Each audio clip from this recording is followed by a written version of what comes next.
Hey, what's up? My name is Calvin, and I'm going to be showing you how to make a 3-braid Celtic weave. I've got 3 pieces of 21 gauge half round wire in my fingers right now, measured at 3 inches in total length. You can do whatever length you want, but that is the length I'm using for the purpose of this tutorial.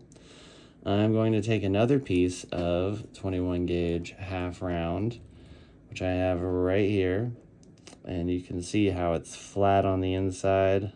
On the bottom here, but it's round on the outside because I am going to take it and using my thumb and index, I'm going to hold these together and wrap this around. I've already kind of created a little, curve in it, and then I'm just going to pull it up and be careful you don't squish your wires because they're going to want to crimp together. You don't want that. You need them to be flat and laying next to each other, and then you're going to want to pull down. This is a tricky business. It's just going to take some practice, but you're going to want to hold it and wrap it flat side on the inside. This is just a piece of scrap wire, that's why it's all dented, but round side on the outside. And if you're just gentle with it, and this is also dead soft wire, might I add, it's pretty easy to get it wrapped around, and then you can use a pair of flat on the inside pliers so they don't mar your wire, crimp, and once you have a nice little bit going, it's easier to then continue to wrap it. And you want to go just one step at a time, making sure not to crush the wires, right? And I'm going to take this last little bit up and out, and this piece is really just not wanting to cooperate, so I'm just going to undo that little bit, and I'm gonna snip it short because we don't need the rest of this. We really just needed it to tie these wires together. So now that I've got that out of here, I'm going to, just so I don't accidentally stab myself, I'm gonna round that, crimp it to it, flip it over, and I'm just gonna close it on the back side as well, so I don't have just like a piece hanging off, because it might stab me.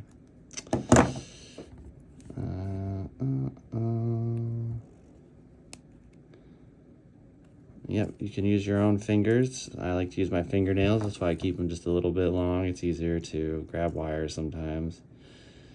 And then, boop, get it nice and crimped.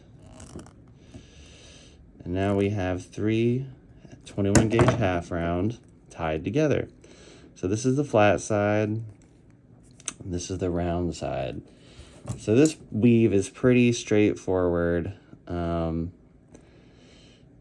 You can pull 2 to the right, like so, and then the third one, so they're all waving to the right.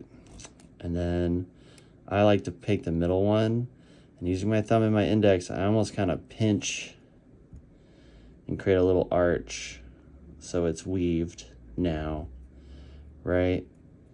And then since this one is going underneath the middle, we're gonna take this other wire on the outside and we're gonna go under because it's going over. And you want to make sure to create a little arch in it, like so. Yeah, so you'll notice that the middle one went over and the outer one went under. So this is the creation of this is the beginning of the pattern. So I like to periodically just come in here and flatten these out a little bit, making sure they stay nice and half roundy. But then once we get it, we've got it started now. So from here, this one is, the top one's gonna go under. And the way you wanna think about it once you get it started is it's always either gonna go under or over the next wire It's pretty obvious once you get the pattern going, but you want to keep a nice little arch. I like to use the inside of my index to like bend, and I'll like pinch it with my thumb and bend a little arch into it like that. But you'll bring it down and then just line it up, because at any one time during this pattern, it's going to be 2 and 1 once you get it started. So this one's coming over, so by that math, we're now going to go under the other one, and you want to make sure that you create that little arch. So I like to just take my index and thumb and pinch, and then pull from far away, because it creates this nice little rounding like that, so that it's not too tight. But you can make this pattern much tighter if you want to. But once you get it up there, the next one, because it's coming over the previous wire, it's going to go under the next wire. So basically making sure to pinch and create this little arch. Created the little arch, and then I'm going to bring it down. And sometimes I'll pull it all the way tight and then push it back a little bit, and then I'll straighten it out, right? So that we have this right here. So now we have started the braid, and it just continues like that, and periodically you do want to crimp it. But in order to get a little faster with this, I've found that it is easier to turn the pattern over and then pull down from the top, because for whatever reason it's easier to come from this side. And then I straighten it out, and then I flip the pattern over. I guess it's because I'm right-handed, I'm not sure. But because this top one is coming above the previous wire, we're going to go below the next wire, right? So below, making sure to keep this nice little arch, pulling it down, and then you can crimp it. Boom. Yeah, so now you have a braid, right? And you do want to just continue this pattern. Sometimes people will crimp, like clasp this to some kind of mount, and then just pull one up to the other, like, you know, I haven't tried that, and I feel like with round it'd work pretty well, but considering this is half round, if you want it to stay nice and clean, it is easier, in my opinion, to do it from my hands. But picking up the pace, if I wanted to go faster, it would be like 1, and then get it nice and even, making sure this hole lines up with this hole. That's how you get symmetry in the pattern. Because if you pull this too tight or too wide, it's going to look weird, or at least it's going to be unsymmetrical, which is not as aesthetically pleasing, but is an option. So you want to make sure the hole's kind of even, and then just making sure you go from the outside, create the pinch with your thumb and index for the arch, and then pull down, right? And then this one goes under, and you can pull up.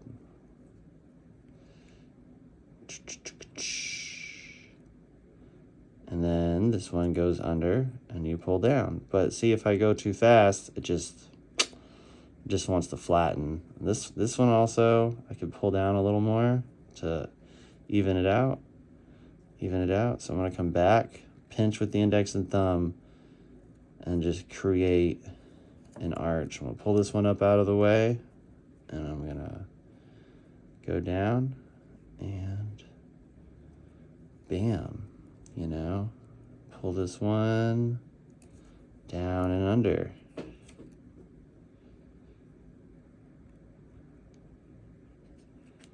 Right? And then come in and crimp it. You'll notice how it started off tight and it started to get wide because I wasn't really making sure it was as even as I could have. And you can adjust that by just kind of pulling on this one a little bit, and then pulling on this one a little bit, or even just squishing, just a pinch of squish, and then bam. Now it is a little tighter. And if you wanted to get really tight with the pattern, you know, you can pull it tight, like really tight, and that will make for a different kind of look. You can pull it real tight, making sure that you flatten it as you go. Otherwise, it's just gonna look weird. But you'll notice as I'm pulling it real tight, it is a very different looking pattern that is being created. Real tight, really close together, right? Continuing to bring it close together. Then we can crimp it. So then the pattern starts to get real tight as opposed to wide with the holes. So it's a matter of preference what you want to do, but I personally like the spacing of the holes a little bit more. I feel like it looks nicer, unless I'm trying to do just like a really tight double weave. But yeah, and then later on, as you get towards the end, you can remove this piece of half round that we started with. Bam. Discard that off to the side. And you can then finish the side you started with by pulling it apart. And then bam, you're right into the same pattern that you are weaving on the other side. And the more you do this pattern, or any pattern, the easier it will get. And sometimes it will turn on you, and then you just use your nifty pliers, and bam, you're back in business. You know what I mean? So this is how you make a 3-braid Celtic weave, and how you can make it larger or tighter. It's up to you. But once you get to a point where you want to end it, you can just line up the 3 wires that you're ending it with, and